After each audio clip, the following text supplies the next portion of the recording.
Junie B Jones and Her Big Fat Mouth. Written by Barbara Park. Illustrated by Denise Brunkus.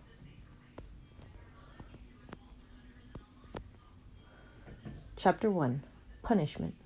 My name is Junie B Jones. The B stands for Beatrice, except I don't like Beatrice. I just like B, that's all. I go to kindergarten. My room is named Room 9. There are lots of rules in that place, like no shouting, and no running in the hall, and no butting the other children in the stomach with your head. My teacher's name is Mrs. She has another name too, but I just like Mrs., that's all. Last week, Mrs. clapped her loud hands together and she made an announcement to us. Announcement is the school word for telling us something very important. Boys and girls, may I have your attention, please, she said. Today is going to be a special day in Room 9. We're going to be talking about different careers you can have when you grow up. Yeah, only guess what, I said. I never even heard of that dumb word, careers, before, and so I don't know what the heck we're talking about. Mrs. made squinty eyes at me. A career is a job, Junie B, she said, and please raise your hand before you speak. Then Mrs. talked some more about careers, and she said Monday was going to be a day called Job Day, and everybody in Room 9 would come to school dressed up like what kind of job they want to be. After that, Room 9 was very excited, except for not me, because I had a big problem, that's why. Yeah, only guess what, I said. I don't know what I want to be when I grow up, and so that means I can't come to school on Monday, and now I'll probably flunk kindergarten. Hooray! Shouted that mean boy named Jim. I made a fist at him. How do you like me to bash your brains in, you big fat Jim? I shouted right back. And Mrs. came over to my table and she bended down next to me. Please, Junie B, you simply must try to control yourself better in class. We've talked about this before, remember? Yes, I said nicely. Only I hate that dumb guy. Just then, my bestest friend Lucille, who sits next to me, stood up and fluffed her ruffly dress. I always control myself, don't I, teacher? She said. That's because my Nana taught me to act like a lady, and so Junie B Jones should act more like me. I made a growly face at her. I do act like a little lady, you dumb bunny, Lucille. And don't say that again or I'll knock you in your can. Mrs. frowned at me. Just kidding, I said very quickly. Except for Mrs. kept frowning and she gave me punishment. Punishment is the school word for sitting at a big table all by yourself. And everybody keeps staring at you. And it makes you feel like P.U. And that's how come I put my head down on the table and I covered it up with my arms, because punishment takes the friendly right out of you. And so at recess I didn't speak to Lucille, and I didn't speak to my other bestest friend named Grace either. I just sat down in the grass all by myself and watched the janitor paint the litter cans. And I played with a stick and an ant, and that's all. I hate Room 9, I said very grumpy. Except for just then I saw something very wonderful in the grass, and its name was 2 cherry lifesavers. Hey, I love those guys, I said, and then I picked one up and I blew it off the germs and I put it right in my mouth. Wait, don't do that, shouted another voice at me. Spit that out right now. I turned my head and it was the janitor. He was running at me speedy quickly. His jingling keys were all jangling and all over the place. Spit that out, I said. He yelled again. And so then I spit the cherry lifesaver on the ground because the guy was scaring me, that's why. Janitor bended down next to me. I didn't mean to frighten you, sis, he said. But I spotted a bunch of dirty candy in the grass and I was going to clean it up when I was finished painting. He looked serious at me. Don't you ever eat anything you find on the ground? Do you hear? Not ever. But I blowed off the germs, I told him. The janitor shook his head. You can't blow germs off, he said. Eating things that you find on the ground is very, very dangerous. Then janitor picked up the dangerous candy. Now run along and play, he said. I did a big sigh. Yeah, only I can't, I said. 'Cause I shot off my big fat mouth in kindergarten and then I got punishment and now I hate my bestest friend Lucille. Janitor smiled a little bit sad. Life is hard sometimes, isn't it, sis? He said. I bobbed my head up and down. Yes, I said. Life is PU. The janitor patted my head and he walked away. And so guess what? I just like janitor. That's all. Chapter 2. The Cop and Dr. Smiley. When we came in from recess, Mrs. clapped her loud hands together again. Boys and girls, please take your seats. Quickly, I've got a wonderful surprise for you.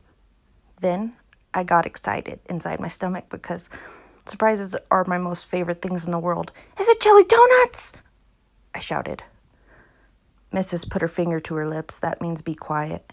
Yeah, only guess what? Jelly donuts are my most favorite kind of donuts, except I like the creamy kind, and the chocolate kind, and the kind with the rainbow sprinkles on top.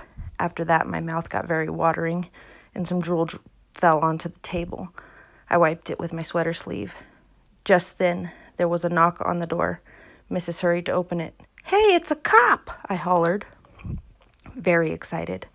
The cop came in room 9. He had on a blue shirt, a shiny badge, and shiny black boots, and a shiny white motorcycle helmet. Mrs. smiled. Boys and girls, I would like you to meet my friend, Officer Mike. Officer Mike is a policeman. Who can tell me what policemen do? I can, I called out. They arrest people, 'cause one time some cops arrested a guy on my street, and so that means they made him take a nap, I think. Just then, that Jim that I hate laughed very loud. They didn't arrest him, stupid, he hollered. They arrested him. That means they took him to jail, so your neighbor's a dirty, rotten jailbird. Then the other kids laughed too, and so I hided my head. Yeah, only I hardly even know the guy, I said to just myself. After that, Officer Mike took off his shiny white helmet, and he told us some other stuff that cops do, like give our dads speeding tickets and arrest drunk guys. Also, he lets us play with his handcuffs and his shiny white helmet, except for the helmet was too big for my head, and it covered my whole entire eyes. Hey, who turned out the lights? I said, 'cause that was a funny joke, of course. Then another knock came at the door. This time it was a lady wearing a long white jacket. She was carrying a big, giant red toothbrush. Boys and girls, this is Dr. Smiley, said Mrs. Dr. Smiley is a children's dentist. Dr. Smiley hung up some posters of teeth, and then she talked about Mr. Tooth Decay. And she said to brush our teeth at night and also in the morning. Yeah, 'cause if you don't brush your teeth in the morning, your breath smells like stink, I said. And after that, I showed Dr. Smiley my wiggling tooth. Losing baby teeth is fun, isn't it? She said. Yes, I said, except for I don't like the part when where you cry and spit blood. Dr. Smiley made a sick face. Then she passed out minty green dental floss, and all the kids in room 9 practiced flossing. Flossing is when you pull strings through your mouth. Only pretty soon an accident happened because a boy named William winded his floss too tight, and his teeth and head got all tangled in a knot ball, and Dr. Smiley couldn't undo him. Then Mrs. had to call the janitor speedy quick, and so he run to room 9, and he shined his flashlight in William's mouth, and then Dr. Smiley got that dangerous floss right out of there. Room 9 clapped and clapped. Dr. Smiley did a bow, and then Mrs. said that maybe some of us would like to dress up as dentists and police officers on job day. Yeah, only what if you don't like drunk guys or bloody teeth, I asked. And Mrs. rolled her eyes way up at the ceiling. Then she walked Officer Mike and Dr. Smiley into the hall. Then that's when the room started buzzing very loud. Buzzing is what you do when your teacher leaves the room. I'm going to dress up like an actress on job day, said a girl named Emily. I'm going to dress up like a princess, said my bestest friend Lucille that I hate. I did a giggle. I'm going to dress up like a bullfighter, I said. Then I ran speedy fast around the room and butted that mean Jim in the stomach with my head. And guess what? I didn't even get caught, that's what. Me and my big fat mouth. After school was over, me and my bestest friend named Grace walked to the bus together, except for that Grace kept on wanting to skip and I didn't. How come you don't want to skip? She asked. Me and you always skip to the bus. I know, Grace, I said, but today I've got a really big problem inside my head. And it's called I don't know what to do, what job I want to be when I grow up. I do, said Grace. I'm going to be Mickey Mouse at Disneyland.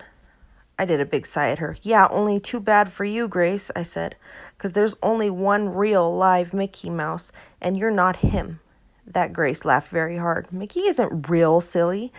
He's just a mouse suit and with a guy inside, she said. So just then I felt very sickish inside of my stomach because I didn't know Mickey was just a suit, that's why. What did you have to tell me that for, Grace? I said, really upset. Now I feel very depressed.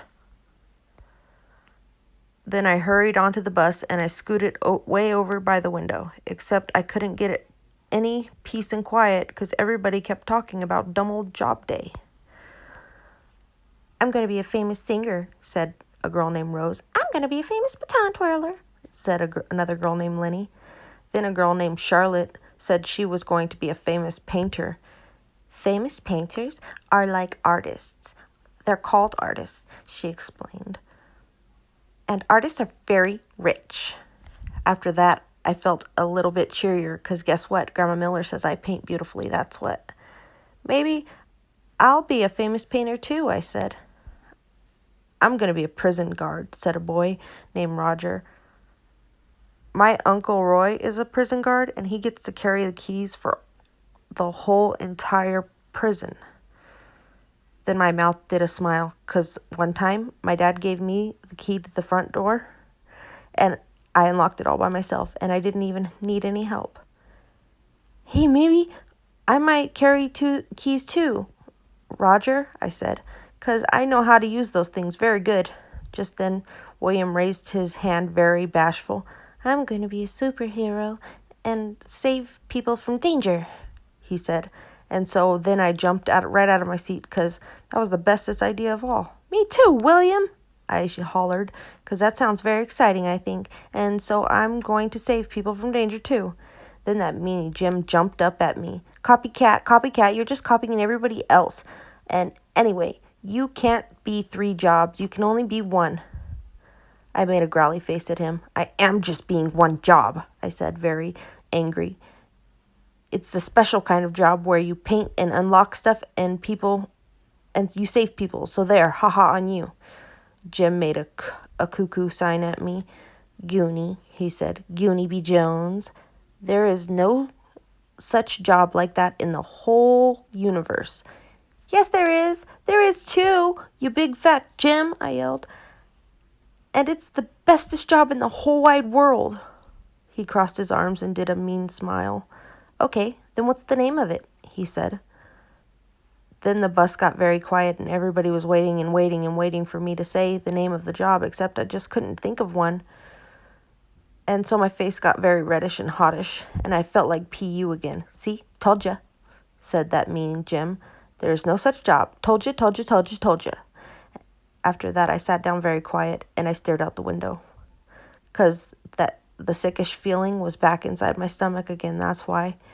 Me and my big fat mouth. Dumb Ollie. I got off the bus at my corner. Then I run to my house speedy quick.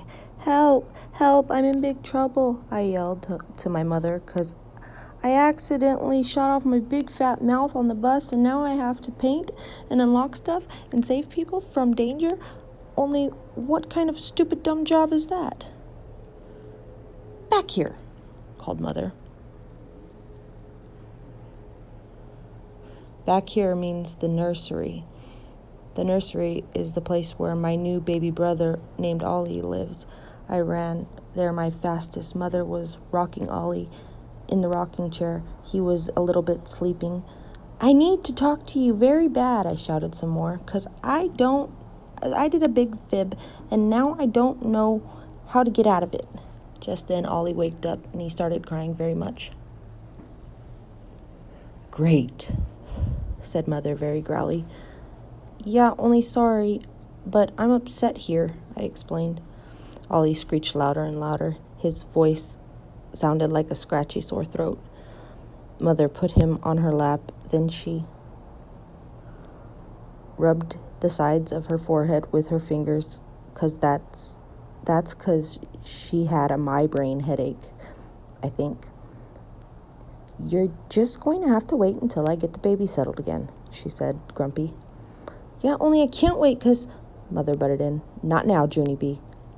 I'll be out to talk to you as soon as I can. Now, please go. Then she pointed at the door. Pointing means out. Darn it, I said. Darn it, darn it, darn it, darn it. 'Cause that dumb old baby takes up all of Mother's time, and he's not even interesting. He doesn't know how to roll over or sit up or play Chinese checkers. He's a dud, I think. I would like to take him back to the hospital, but Mother said no. After I left the nursery, I went outside in the front yard.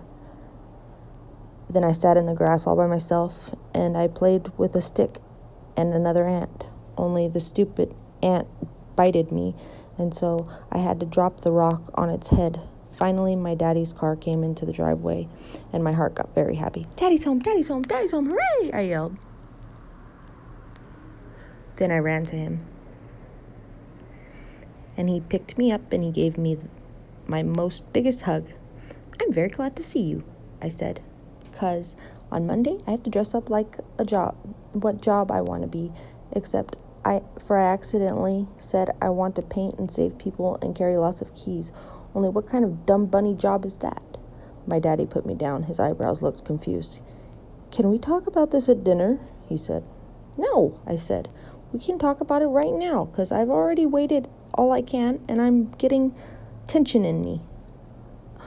Well, I'm afraid you're gonna have to wait a little longer, said Daddy, because right now I've got to go see if your mother needs help with the baby.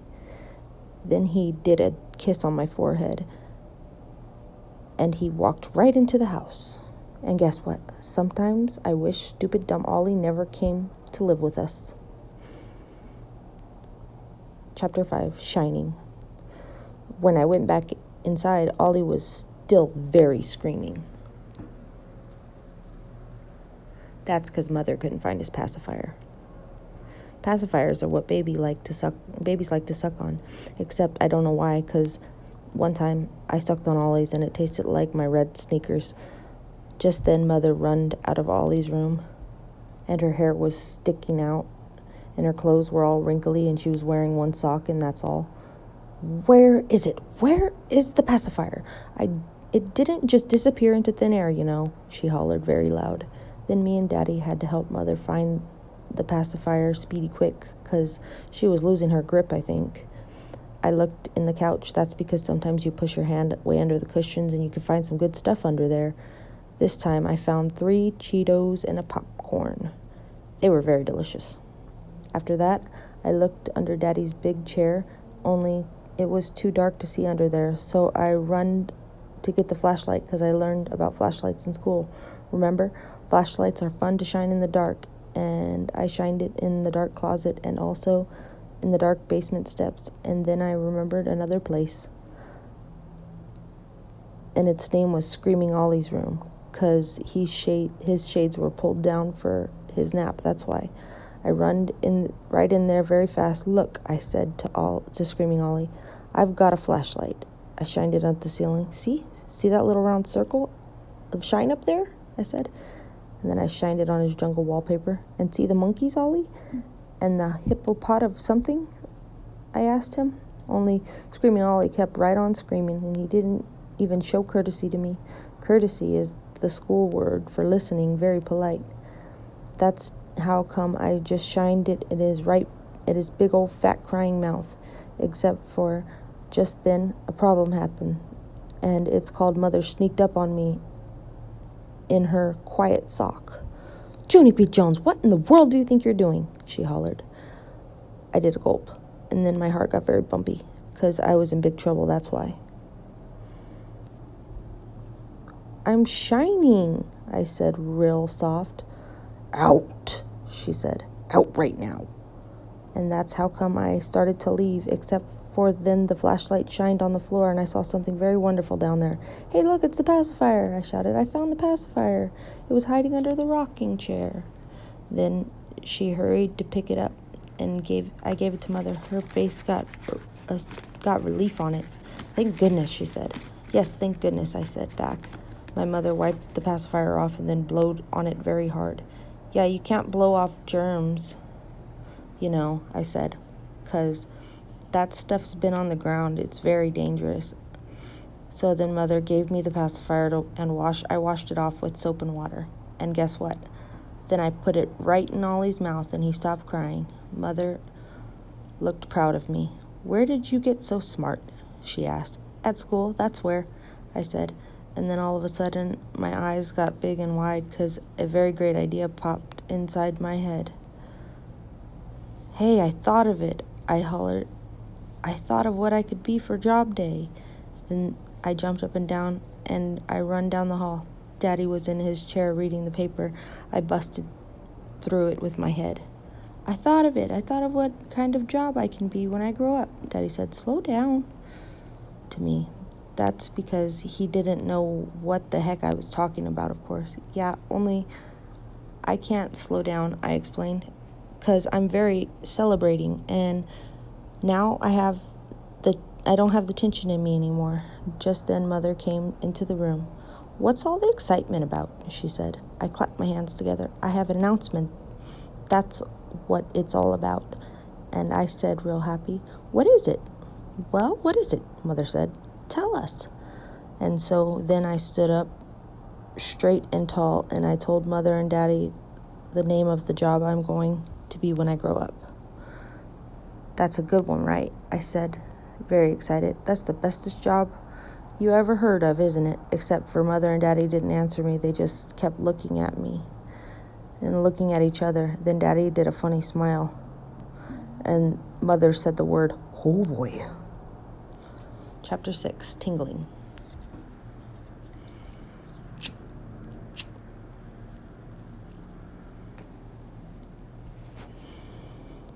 I couldn't sleep for the whole weekend. That's because I had tingling excitement about the job day, and my brain wouldn't settle down. And so on Monday, I zoomed to the bus, stopped very fast.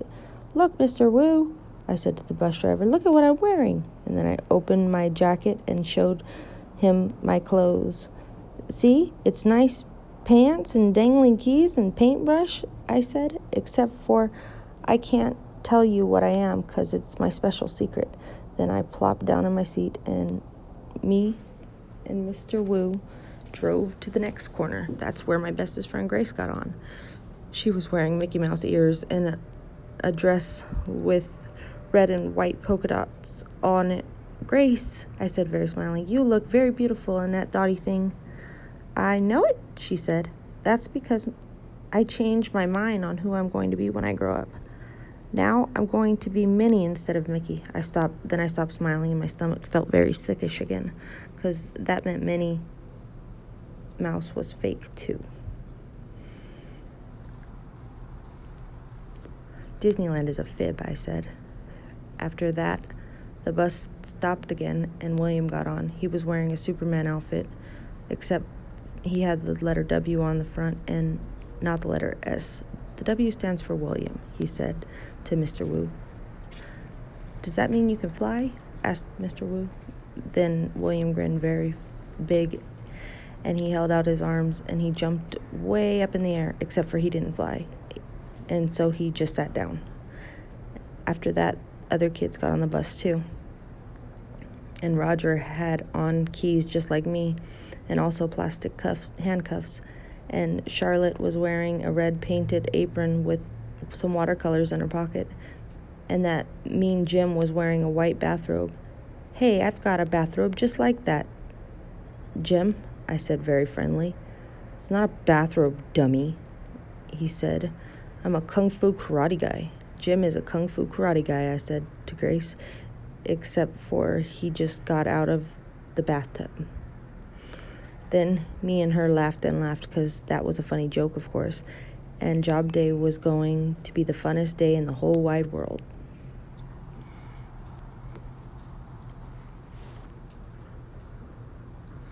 Chapter 7, Jobs and Jobs. When I got off the bus, I zoomed to room 9 because I wanted job day to start very quick. Only first we had to take attendance, and then we had to say I pledge allegiance to the flag of the United States of America and to the republic for which it stands, except for I don't know that dumb story is even talking about. Then finally, Mrs. clapped her loud hands together, and guess what? Job day started, that's what. Boys and girls, you all look very wonderful in your outfits, Mrs. said.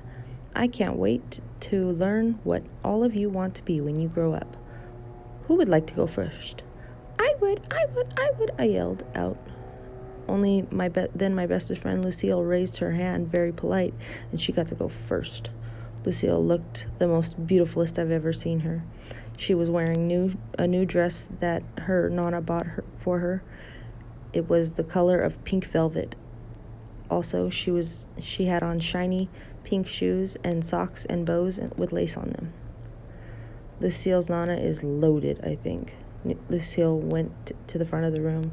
She reached into a bag and pulled out a sparkling crown with jewels on it. And then all of room 9 said, ooh, except for not the boys. When I grow up, I'm going to marry a prince, she said. And I'll be a princess, and my name will be Princess Lucille. Then she put the sparkling crown on her head, and she looked like a fairy tale guy. Mrs. smiled. That's a lovely thought, Lucille, she said. I know, said Lucille. My Nana says that if you marry a prince, you're set for life. After that, Lucille said her dress costed $85, and her shoes costed $45, and her lacy socks costed $65 plus tax. Then Mrs. told Lucille to sit down. Ricardo went next. He was wearing a round yellow hat, and it was the kind of hat that you can bang on. It's called a hard hat, he said. You have to wear it when you're building tall buildings, or else something might drop away hammer from way up high, and it could hit you on the head and then kill you. Mrs. smiled. So you're interested in construction, right, Ricardo? She asked, but Ricardo just kept on talking about other stuff that couldn't fall on your head and kill you, like a paint can and an electric drill box and lunchbox. And then Mrs. said sit down to him too.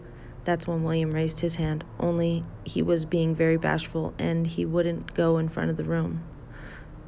You don't have to be nervous, William, said Mrs. Just tell us what you want to be when you grow up.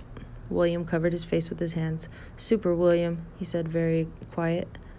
Then he got out of his seat and he jumped way high in the air, only his cape got tangled in his chair and he crashed into the table.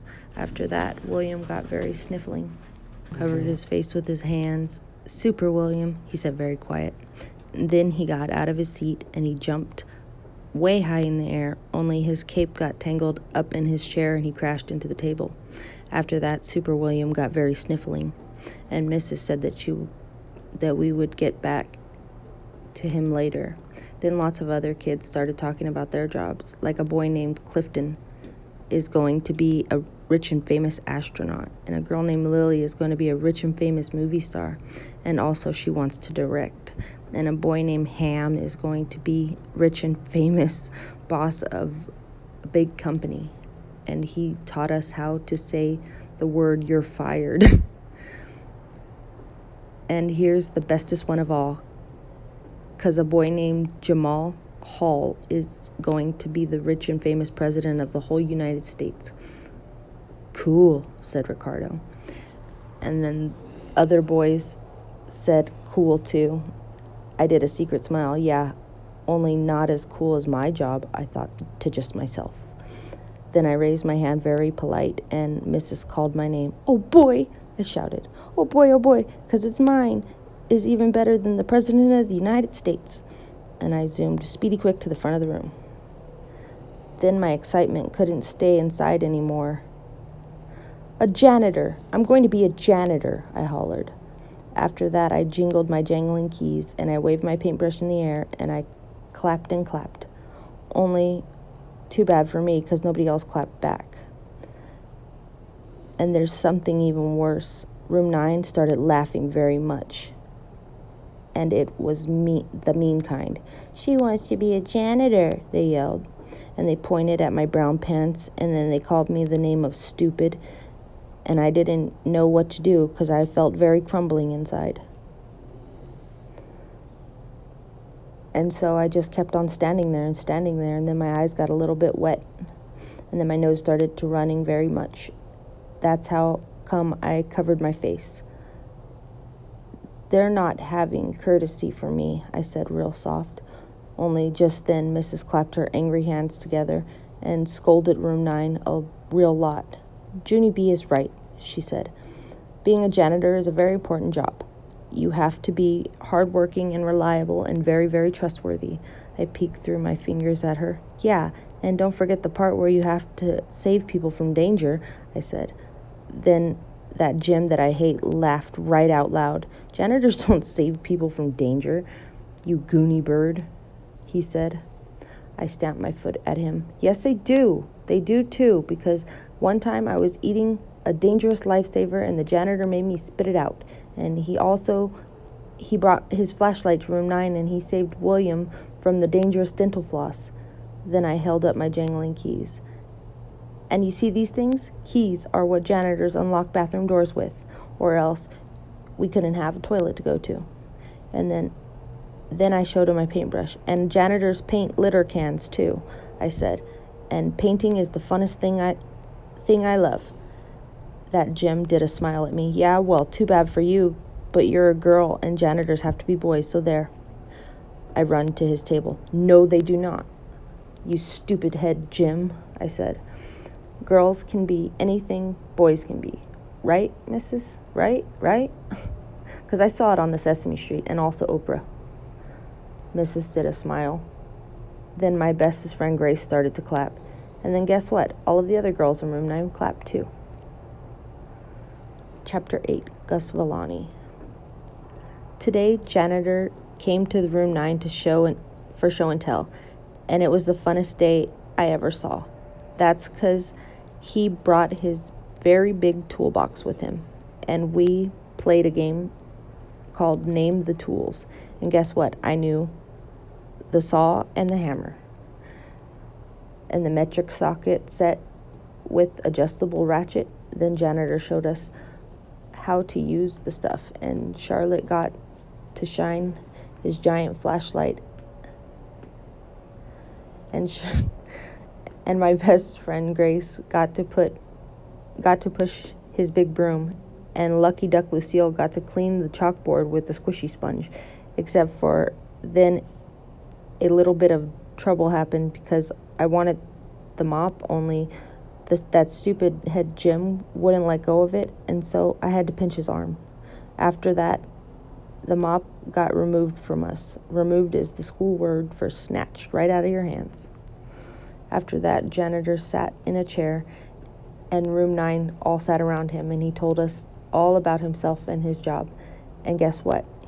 He's been a janitor for 14 years, and he was born in a different country from ours, and his name is Gus Villani. "Hey, I love the name of Gus Villani," I hollered, "'cause Villani is my favorite kind of sandwich." And I smiled very proud. "And guess what else?" I said to Room 9. "Me and the janitor are bestest friends, and sometimes he calls me the nickname of Sis." Then janitor winked at me, and I winked back, except for both of my eyes kept shutting.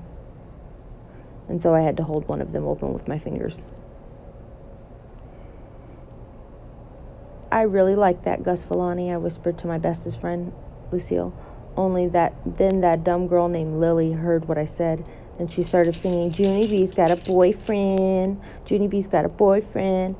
And so that's how come I felt very embarrassed. "Me and my big fat mouth," I said. And then Mrs. laughed, and the janitor laughed, and everybody else laughed too. After that, janitor had to go back to work, and Mrs. shook his hand. Then Room 9 clapped and clapped for him. And janitor smiled, and his jingling keys jangled all the way out the door.